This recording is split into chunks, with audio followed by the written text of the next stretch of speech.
Everybody is being asked to do more with less. You can make the case that we are all being held to a higher standard, one that necessitates a march to $400,000 per employee. If you're concerned with improving the impact that the current team dynamics is having on your bottom line, we have just the expert for you. Today, we're talking with Jana Cardona. Jana is an ICF certified leadership coach who specializes in team dynamics. She helps companies build more effective teams. Welcome to the Subscription Maker Podcast. Thanks, Zachary. It's nice to be here. What does team dynamics mean to you? It's when everything is collaborating, people are getting along, there's lots of cohesion, and especially respect. People respect each other, and they just, even though they're different, and there's a lot of different types of things that are going on in their team, they respect each other. They might not agree, but they respect. So to me, that's perfect team dynamics, and everyone knows where they fit too. It's like, I'm a part of this team and you're a part of this team. We do different things. So what challenges do business owners face when it comes to improving team dynamics? The things that I've seen more than anything is some teams are really open about communication, about hearing from their people. They are open to new ideas and suggestions. But then there are some teams where the leader is the one who speaks, the one who gives all the advice, the one who thinks their ideas are really the best ones because we've been doing it forever kind of thing. And no, that won't work. And they shut people down. So there's different leaders, and the effectiveness of that team depends a lot on who's leading it. Because if you're a person that shuts people down, no one's going to speak. They don't want to. They don't want to be kind of put in their place. So they're going to be quiet. They're just going to do what you say. And to me, that's not dynamic. How do you go about helping companies solve those kinds of problems? Well, first, when I go in, I don't know what kind of teams they have because I've not been with their teams. But what I like to do at first is just see where they're coming from and what they're asking me to do. And once I get more of like, what's their vision, what they would like to see, what's an ideal team to them, what do they want to see happen with that team, just their outcome that they want. Then what I can do is ask them questions, strategic questions that would go, so what's happening right now? What are you happy with? What maybe would you like to change? And start asking them questions to get them to talk about what's really the impact that whatever they're calling me in for is having. Because the first thing they say is usually not the total impact, it's underneath somewhere. And so you just have to keep asking questions. And then what's the impact if we don't do anything? If we just leave it the way it is, what would that do? So you ask them a lot of questions on the front end, and then you get a buy-in from them if they are willing and open to see some possible ideas for change. Would you give us a couple of tips that we can use today to improve the team dynamics in our companies? Okay, one of the biggest things I feel like everyone needs to understand, no matter what team you're on, is that it's not all about you. It's not all that you're not the only one that has these ideas. You're not the only one that's right. That everyone's unique. Everyone has a different outlook, a different perspective. They have valuable opinions and ideas. You might not agree, but be willing to see people for who they are, what they do, what their differences are, and then honor that. Even if you're like, that's not the way I think, you don't put them down. You honor it, and you allow them to be who they are, and they allow you to be who you are. That is how you can start to improve them. There's a lot of work involved, but if you have the right attitude in the beginning of being willing for this person to be who they are, that's a huge first step. And then to respect them. That's that's where everything starts. If you have the respect first, you can build on the other things. So what kind of time frame are we looking at? I know a lot of times people think that if they don't get something overnight, if it takes a week, that's too long, and they give up because they think that they haven't done it right. So what Right. kind of time frame were we looking at? You know, it really depends on who's in charge of that team. So on the front end, I always let them know that working with a team, coaching an individual, whatever I'm asked to do in there, it is a process, not an event. Even a workshop is more of a process. It's not an event. I really like to think of it as, okay, what you learn, then you have to implement. And so I basically say, if you just want a week or two, I'm not your person because I don't work that way. I don't just hit and hope you get it. For me, it's really important that whatever I help you do, um, you're going to get, and you're going to ask me questions. If you don't, we're going to work together, and it's more of a process. The length of it is dependent on how cooperative the leader is. They have to buy in first, and then how cooperative the team is. But I've noticed when teams aren't cooperative at first, it's because their manager or their leader hasn't been that much open to them giving input or changing or doing things differently. It's like, well, it's their way or the highway. They don't listen to me, so I'm not going to, whatever. Those kind of things have to be gone away first. And so I usually let people know that on the front end, and then I work and give updates to the person who hired me, who's in charge of the team or whatever, and say, what are you hearing? What's progress? Where can we work? What do you see? I'm constantly going back and asking questions, but letting them know on the front end, if I have to give them a 2 week or a 3 week time frame, I'm probably not that person. Jana, please tell us a little bit about Design for Success. Okay. Well, I created the name Design for Success because for 22 years, I owned two franchises, and they were all based on referral based business for entrepreneurs. So I'd work with entrepreneurs and build teams so they can have no competitor on the team. It's a system, it's Business Network International, it's a global organization. And I had two of the franchises. After 22 years, or actually before that time ran out, I started to get into the Gallup Strength Finder assessment. I took it when I was a mentor for college students at the University of Memphis. And then later, I ran into somebody who really took time to explain how it worked and how I could apply it. And I was fascinated, absolutely fascinated. And I started to realize each of us has a different design and that we're not all one mold. We are different strokes, different for different folks, kind of thing. And I just got fascinated by that. And I wanted to do that more full time. So an opportunity came during COVID when the company had a buyout, and I took it. And I thought, you know what? I want to help people and empower them to find where they're the strongest, where they can create the biggest impact, where they can have the most success. Because I saw too many that kind of downplayed themselves. They thought, I'm not measuring up. I need to be like so and so. I need to be better at this. All the put downs. I didn't, I know that hurts people and it hurt me. I used to do it. So I thought, okay, how could I make something? And the Design for Success came to me because I truly believe you're uniquely and just specially designed. You're created just for what you do.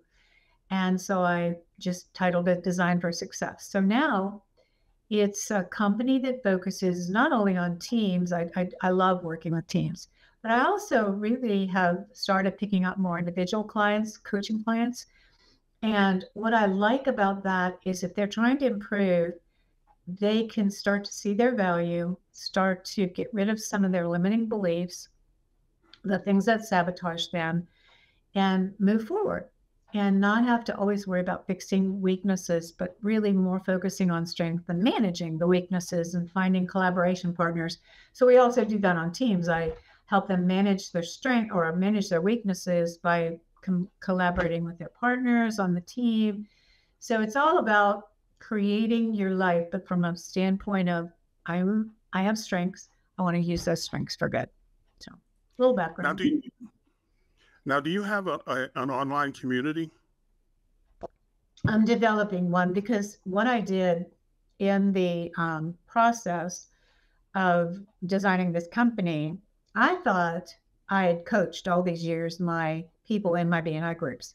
I thought, oh, yeah, I'm a coach. But when I started taking coaching classes, I thought, oh, my word, I'm a consultant. I'm not a coach. And so I did decide to go to the coaching school. And I took all the courses to graduate from PCCI, which is Professional Christian Coaching Institute. And then I went on to study to get my ICF certification, which is a high level coaching certification. And it took me over 2 years to do that. All the while, I was designing my business in the background, working with individuals mostly. I started working with a team of people at that time in a company. I'm still there. This is my third year, going into my third year with them. And I learned as I went, kind of thing. So I'm still developing that online community to, um, I guess, really define some of my niches. It took me a while to figure out, okay, where's my sweet spot? Where do I really want to focus? Where can I feel like I could help the most people? So I can't say I have a real big following right now. I just feel like right now I'm still building, if you will.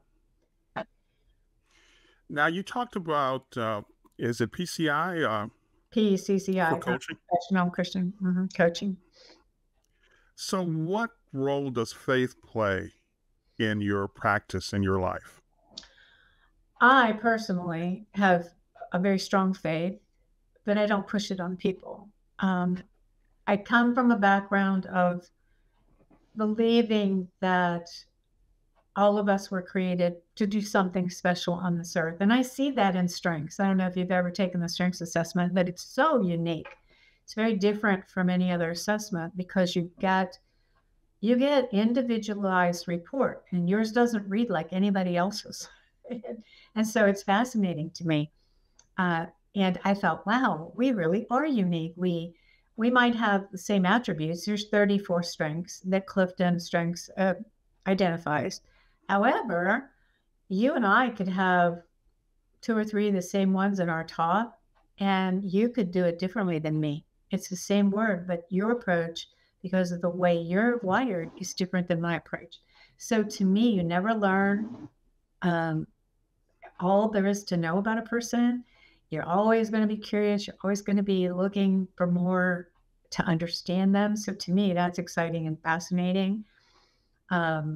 So I use that report a lot. I don't just use that. I like Patrick Lencioni's material. I'm emotional intelligence certified. So I kind of combine depending on what it is. But faith is, for me, the underlying. Now, I don't push it. And if I sense that someone's not into that, I just leave that out. But for those that do, I definitely bring it in. So, how do you get busy team members and busy executives to make the small changes necessary to get the ball rolling? I think the best way is no one will change if it's not a big deal for them. If it's not important, who cares, right? So I have to see a benefit. If you want me to change on something, I have to know why. I have to know what it's going to do for me, how it's going to work in my favor and my team's favor and my family's favor, whatever you're asking me to change or suggesting that I change. So the first step is to find out if it's even important. In other words, what's working well for you? What's not working so well? What's an ideal whatever to you? And how could you make that happen? What are some ideas? And they basically just kind of get them to explore. And once they start coming up with, I'd like this, well, how would you do that? Well, I don't know. Well, if you did know, what would you do? You know, that kind of thing. You go down. By the time you get down to where a person really goes, you know, I'd really like that, and say, okay, would that be important for you? What if 5 years from now you could do just that? And they begin to see a future with doing whatever it is they said they'd like to do. That's when you get them motivated to go, you know what? It's worth my time. It's worth my effort. I'm going to get some results from it, or someone else is going to benefit. But to me, it all backs down to how important is it, and what are you going to benefit from it, and that motivates people. I don't motivate anybody; they have to motivate themselves. But I can help them figure out if they want to be motivated. You know what that goal is. Jana, I believe we have reached a point where delivering value is not enough. You can't simply talk about high ROI. You got to provide impact, something that really moves the needle. So, how do you define impact?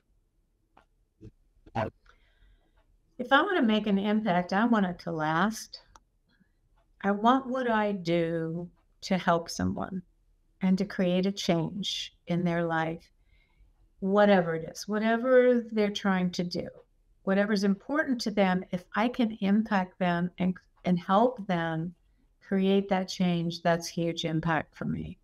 And then allow them to be able, or show them how they can create impact for other people. Once you start that ball rolling, you're basically kind of having people leave a legacy of who they are as people, what they've done. I know certain people have made a lasting impact on my life. And I look back and think, how did they do that? Or maybe a situation made a lasting impact, something maybe that I didn't really like when I was going through it, but I was open to learning from it and saw kind of like, okay, what can I learn? So for me, learning from whatever it is you went through, learning from people, and that learning, creating that lasting effect, whatever it happens to be, whatever you're going down that road. So I guess lasting effect might be my biggest definition for impact. Okay, so I'm going to push a little deeper. All right. Is there a way to measure it? And how do you evaluate it? I mean, you told me that it's got to be lasting, but is that enough to define impact? I think lasting means that you have to look at the results. So, say if it's a team, have you improved the culture? That would create an impact. Has the morale risen on your team? That's a huge impact, because no one likes working in a grumpy or a divisive team. And do people honor each other? Do they recognize each other? That creates a huge impact when you feel valued. One of the questions that Gallup uses a lot in employment engagement surveys is, they feel like when employees can say, my opinion counts, that's a huge impact. They love the company. They feel engaged. They'll stay. They're not quietly looking for another job. So recognition, respect, honoring who I am as a person. And also, if you can see in people the ability for them to leave space for other opinions, where they're not fighting with each other, they're not putting each other down, they are leaving space where, okay, that's an interesting opinion. See, I might not agree with it, but I don't have to fight with them. I just say, okay, that's an interesting opinion. I hold something different, but it's okay, because we all can work together. Some people will go with yours, some people will go with mine. Things like positive attitude, empathetic with each other, all those things that make you feel good. To me, that's how you can show impact. Yeah, we do have the ROI, but I love Simon Sinek and some of the things that he does. I'm a big follower of his. And he talks about impact being on people. John Maxwell does the same thing, where you make an impact on the people. Yeah, your bottom line's important. Your ROI is very important. You can't do without that. But ROI or bottom line or whatever at the expense of people is not in any way fulfilling. And to me, it doesn't define a good company. It doesn't define a good leader. It's just all about me kind of thing, what I get out of it versus we, like the we combination. We did this, we accomplished this. Yes, it's my company, but you guys really helped me and I want to acknowledge you. So to me, that's how I measure impact. It's going to make changes in people and the dynamics around that. Okay. So once the team has achieved this positive state, what challenges will they face in maintaining both the dynamics and the creative spark within the team? Couple different things come to mind. Sometimes the manager changes or the owner changes. There's a buyout, right? And all of a sudden there's a new leader and that leader doesn't lead like the other leader. So that's a challenge for a team that got used to giving input, for instance, and their opinion counted and their manager invested in them. All of a sudden to have somebody be over them that doesn't think that's valuable. Maybe they're more of a autocratic leader. They're just my word, my rules, my whatever. Those would really impact the team. A new addition to the team who doesn't have that culture yet, who's much more maybe critical or much more sarcastic or not so open-minded to allow other people. Those could definitely negatively impact a team and cause it to be set back a little while. And every time John Maxwell has in his 5 levels of leadership, he talks about when you change jobs or when you change roles, you kind of start back and have to regain your position. People have to learn who you are. And it's not about I'm in charge. It's about what you do with that. Do you respect me? Do you open the doors for me to grow? What kind of leader are you? So you kind of go back and forth depending on the dynamics of if the leader changes, if the owner changes, if there's a merger and you've got 2 teams working together, the whole structures change. A lot of times, one person I'm coaching right now, their whole department is switching around and they're being split up into different, well, the whole dynamics will change. And so what we worked on in this section, now we might have to change her coaching to fit this style over here. And okay, how does she fit in being herself working with this manager or this group of team members? So it's a constant dynamic unless you're in a company that that never replaces anybody and keeps the same people, which I don't think that exists anymore. It seems like it's totally changing. So it's going to change and you just have to be flexible or get used to. I had a friend one time said, blessed are the flexible because they won't get bent out of shape. So I think that's what we have to do. So most of us would agree that young people tend to be better at collaborating on teams. Having said that, what advice would you give youth and young entrepreneurs about team dynamics? There's a couple different approaches they have. They're much more flexible. However, some of them are not as open to learning. They think they know. They want it very fast. They, like you were talking about earlier about results, they want it like now. And if it's not now, then I'm just going to move on. So I would coach them on being willing to, number one, learn. Number two, listen for other people's opinions and input. Sometimes they're good and sometimes they're not so good because they think they have a better way.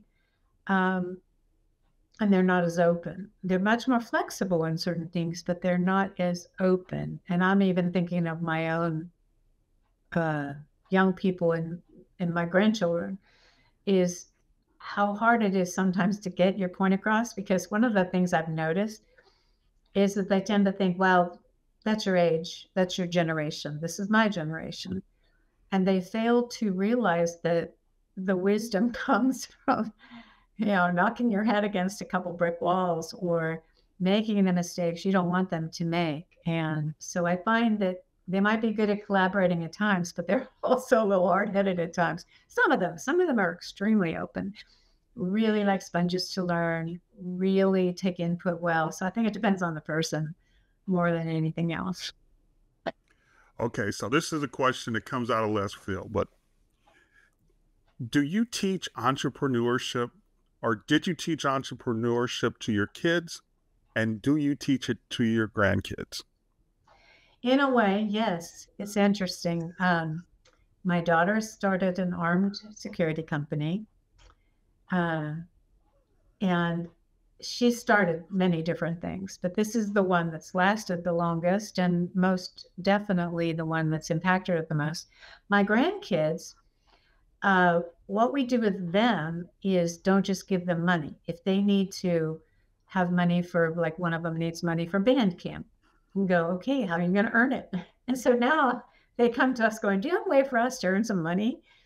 And so it's helping them to realize can't just always hand them something. You got life comes with a little work, and they'll do that. They don't always like the work, but if they have to, I say, how important is this to you? you know, you've So kind given of a rich dad, poor dad kind of thing, right? absolutely. Yeah, we used to play that game. I used to play that with my kids, where Rich Dad Poor Dad, and trying to help them to realize, like, sometimes it's not all hunky dory. You gotta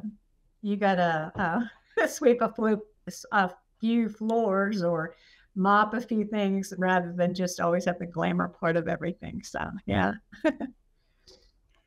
As we start to wrap up, Jana, is there anything you wish more people would ask you? That's an interesting question. I don't know specifically any one. What I'd like them to know is to be more patient with each person. I see so much judging, especially on social media and everything, and I watch it with my own grandkids.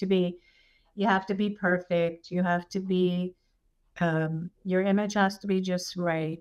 You're a human being, and we all make mistakes. We all are imperfect, but I guess one of the biggest things that I feel, if they would ask me about, is how to get over imposter syndrome, because they pretend, and that's very miserable. It causes a lot of anxiety.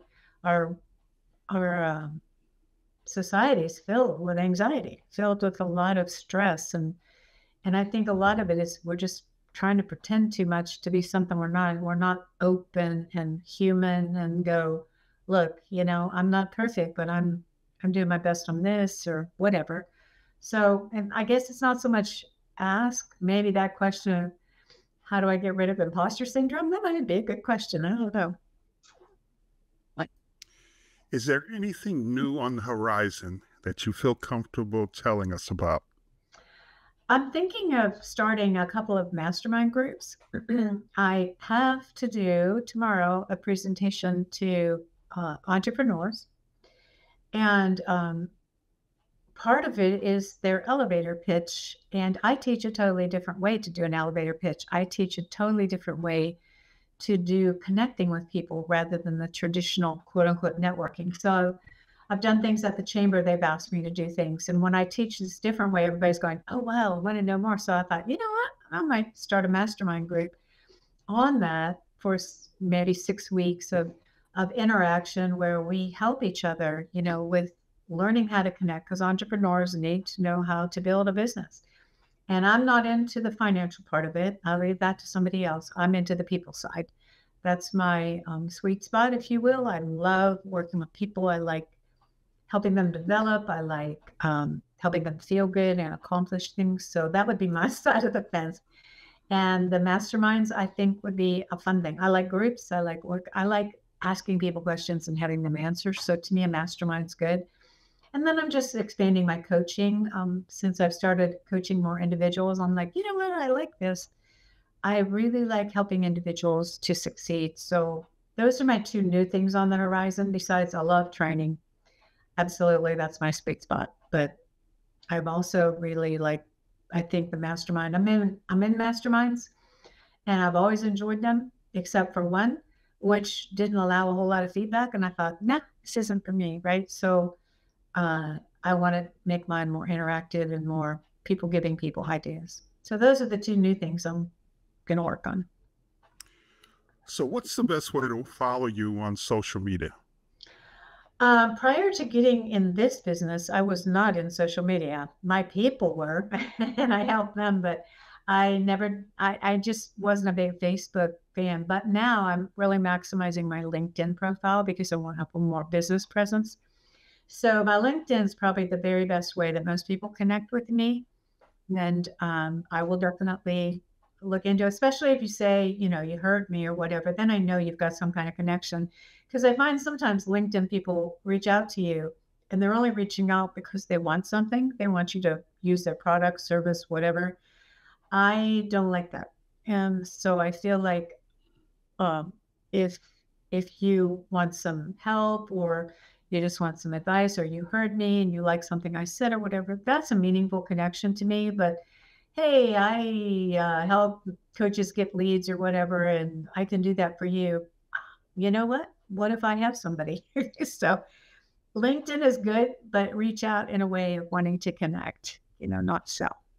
I do that in networking too. Don't sell to people. No one wants to buy right now, anyway, until they get to know you. After they get to know you, heck, yeah, maybe so. I would love to use your service, but not till I know you. So Jana, thank you for joining us on the Subscription Maker podcast. you're welcome, Zachary. Thanks for asking.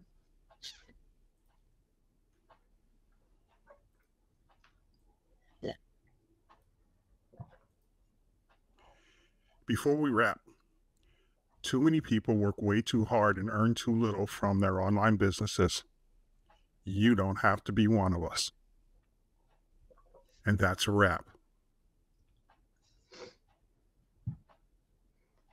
Okie doke. All right. Well, that was interesting. You survived.